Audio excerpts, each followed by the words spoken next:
Hey guys, it's Megan Jovetta again. My second video? Holy shit! No, but for real.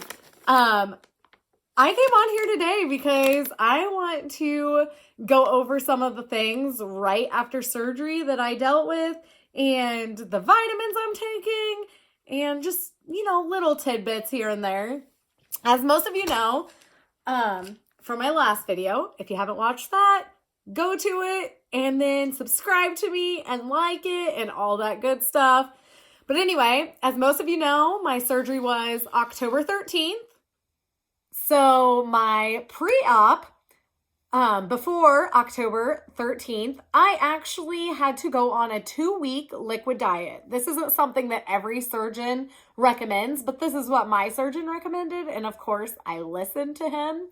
So what that pre-op diet actually looked like, it wasn't completely just liquids. I was able to eat mostly like protein shakes, yogurt, like Greek yogurt, so high in protein things, Jell-O. There was some pudding with like, if you used like non-flavored protein, you could like mix that into your pudding. So there was stuff like that. So it wasn't like I was completely dying, even though I thought I was. I do remember on day 4, I believe, of my pre-op diet, I snuck like a piece of cheese, maybe this big. So I did fail a little bit because, of course, I hopped right back on and I started again, but I just felt like I was dying. And I know that I wasn't drinking enough water during those first couple days. My body was just so tired and I literally thought I was going to die. So after I got past that initial dying feeling, so I would say probably about day 5 or so, I actually started feeling a little more energized and I started drinking more water, and my body still did need a lot more rest during those 2 weeks, but I wasn't hungry all the time like I was towards the beginning.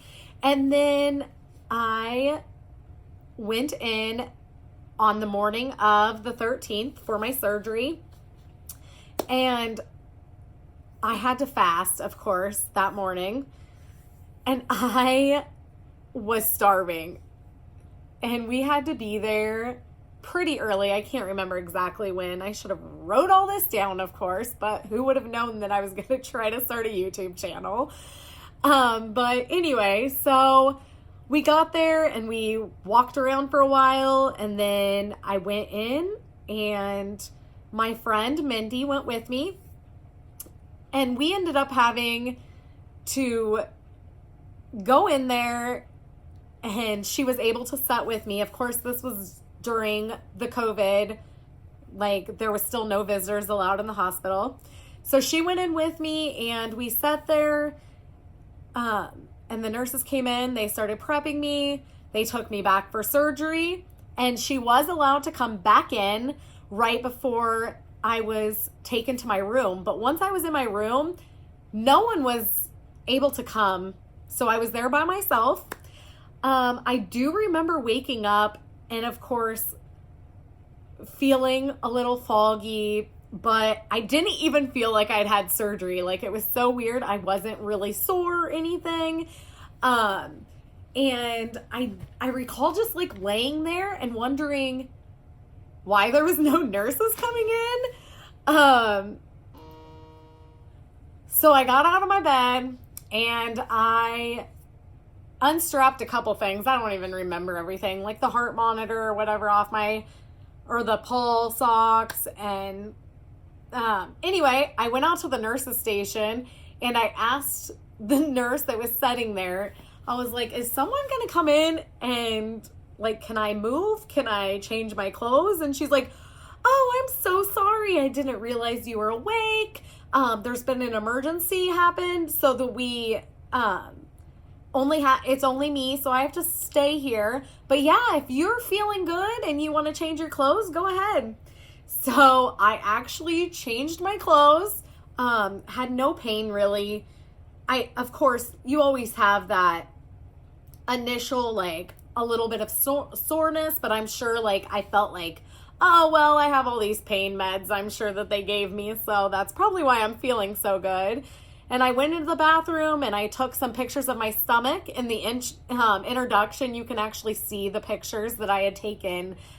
Those are the ones that I took, like, not even an hour after my surgery. So I took pictures of my stomach, and I went back out. By that time, that nurse had came in and she changed my blankets. And I asked them, I was like, can I go walk around? She's like, yeah, sure, if you want to. So, and I was like dying of thirst, of course. And I believe that that's probably like the feeling that everybody gets. So they ended up giving me this little container. It's just this little, 16 ounce, 18 ounce little container, which I think is cute. And then they gave me all of these little ounce cups. And I'm only allowed at this moment to drink one of these. And when I say drink, I mean sip. Like, it probably took me a good 45 minutes to an hour to get this much water in me. So in between my sips of water, I walked. And when I say I walked a lot. I was so bored. No one was there. I do recall there was a couple people in the rooms next to me that had the same surgery as me. And I just remember like hearing them moan and be in so much pain. And of course, I don't know why they're in pain. I actually didn't even know that they had the same surgery as me. But I just remember Dr. Smolik telling me, like, you want to walk. Like, that is the main thing. If you want to get out of that hospital and you want to feel good, you need to move your body and you need to get your water in. So I did those things, and I don't even know if I watched TV. Like, I walked and I made laps after laps. And I remember the nurses like telling me, oh, you're doing so good.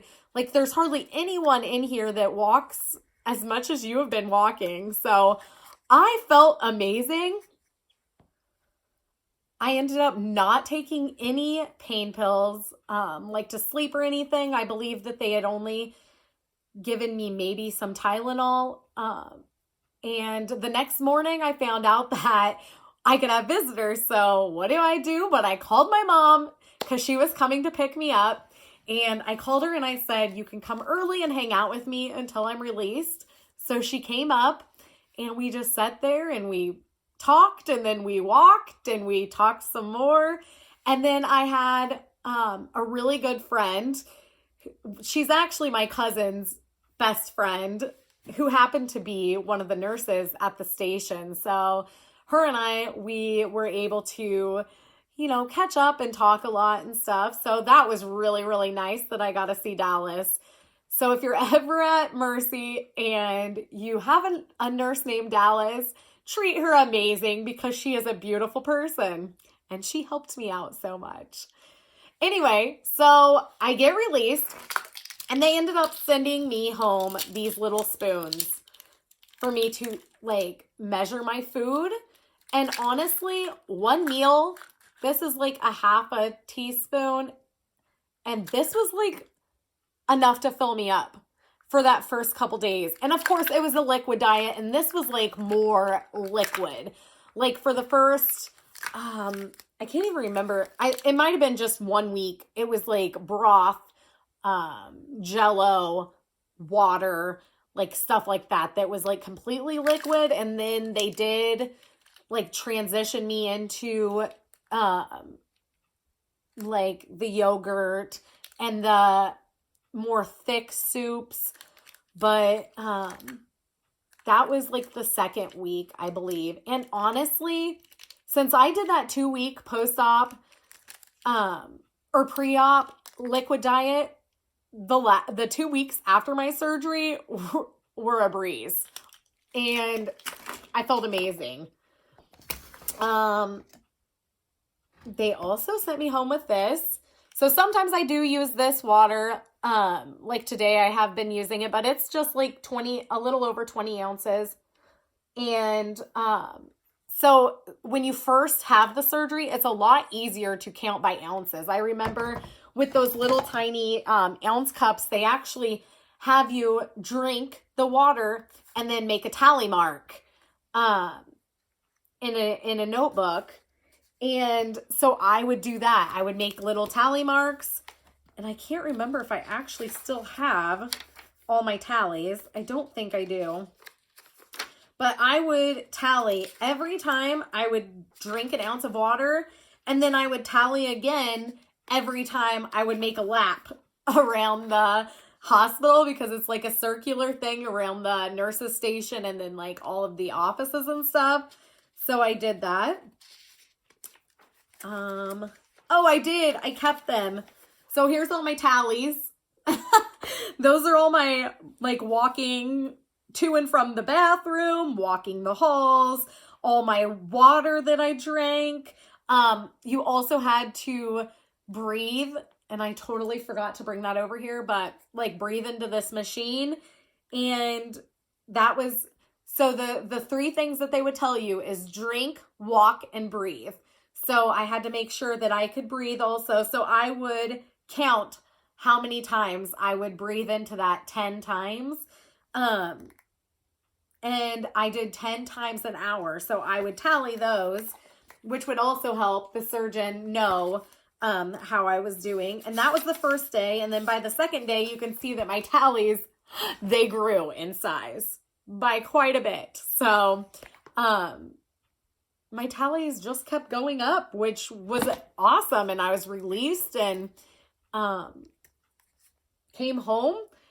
And the first couple weeks, my surgeon did not make me take vitamins right away, because of course you're still on the liquid diet. And then I believe it was around 2 weeks, I started taking vitamins, and I started with a vitamin is a chewable, and it made me sick. And the vitamin has like everything in it, including iron. And I recall like prenatal vitamins during my pregnancies were really hard for me to take because of the iron. So I kind of knew that I was going to struggle with that. So I did try to take those. And then also you take these calcium citrate chewy bites, and you take 3 of those a day. The caramel is my favorite, but they have tons of different flavors. And these are the Bariatric Advantage. So I ended up, he wanted me to continue taking these, but then I wasn't taking the vitamins right away until I started eating more. Because he thought probably, oh, sorry. Siri on my iWatch can't hear me, so maybe I should speak up. Anyway, the iron pills were making me nauseous. So then I switched to 3 swallow pills for those, and I was supposed to take them 3 different times a day. And I could make it through the first one, and then it was just making me sick to my stomach still. So I ended up quitting taking those also, which is horrible. Don't ever quit taking your vitamins, because then my next appointment was only a couple days away. So that's why I actually ended up not taking them, because it was just not making me feel good. So I did call my surgical, like the nurse, and she did tell me that I could quit taking them until I went back to the doctor. And then I just started these about my 3-month appointment. They got me these, and it's 1 pill with the iron in it, which like has saved my life. So instead of being sick like 3 times a day, these kind of make me nauseous for maybe 15 minutes or so right after I take them. But as long as I am like drinking, I really like the Fairlife white low-fat milk. And as long as I drink that with these, I tend to not have any problems. So that is what I've been doing ever since. And I still take the 3 chewy things of the citrate, the calcium citrate. I really haven't had much hair loss. I have started thinning out a little bit. As you can see, obviously I don't have any before pictures, but you can kind of see where my hair is thinning out a little. Not so much on this side, so maybe I need to just, flip my part, but definitely a little bit on this side. But other than that, I feel amazing, and I definitely would recommend this surgery for anyone. And it has given me so much energy. And other than my first couple weeks, I did have some pretty low blood pressure, but I guess that is pretty normal. And I probably wasn't drinking enough water. Even though I was drinking quite a bit of water, I still wasn't getting as much water as I needed, because that's what you mainly have to focus on. But I would say in general, I felt amazing, and I still feel amazing. So if you guys have any questions about those first couple weeks, make sure you leave those questions in the comments. Subscribe to my page, please. And also like this video if it's helped you in any way. Like it and share it with your friends. I would love to help anyone that, needs help, obviously. So I guess I'm going to let you go on that note. And thank you again. Any support is amazing. And I will talk to you next time.